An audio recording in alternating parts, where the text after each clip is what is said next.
Filmer la faune sauvage n'est pas chose facile. Il faut connaître ses habitudes. Et Louis connaît bien ses habitudes. C'est un homme de terrain. Se placer, par exemple, dans une clairière, près d'un bois, le matin de très bonne heure ou le soir. Mais ça ne marche pas à tous les coups.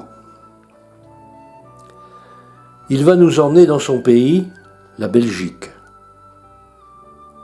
Pour ma part, ici en Bretagne, j'ai beaucoup de mal à filmer cette faune sauvage.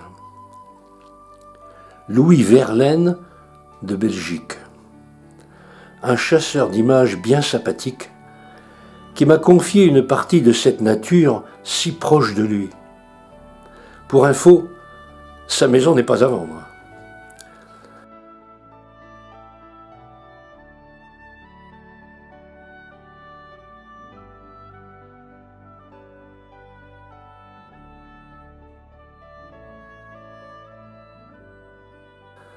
Ces vidéos sont prises presque toutes de sa fenêtre. Le top!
Imaginez que vous êtes dans son salon et que vous avez ce spectacle de la nature, la vraie nature, sans bouger de chez vous, au chaud.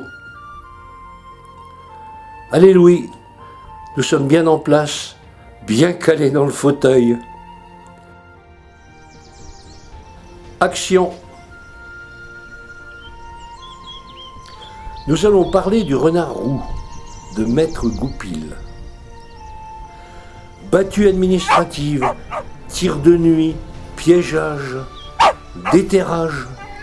Au total, entre 600 000 et 1 million de renards sont victimes de la chasse chaque année en France et en Belgique. Cette destruction organisée, sans aucun quota, s'apparente à un véritable massacre, aussi impitoyable qu'injustifié.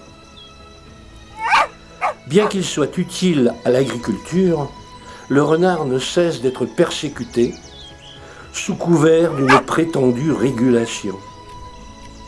Or, une quelconque limitation des effectifs implique tout d'abord la connaissance de l'état réel de la population vulpine, ce qui n'est pas le cas.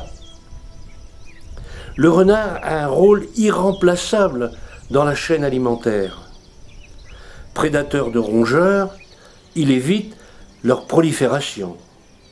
Parfois charognard, il participe à l'élimination des animaux malades et des cadavres, évitant ainsi les épidémies. Il exerce une sélection naturelle sans porter préjudice à son environnement. Son régime éclectique n'a pas d'incidence notable sur les aliments qu'il consomme, car il varie son menu, en bon opportuniste qu'il est. Voici ce que disent les défenseurs de sa cause. Pour le chasseur, le renard est un destructeur de gibier et de volailles, donc un ennemi que l'on cherche à anéantir par tous les moyens.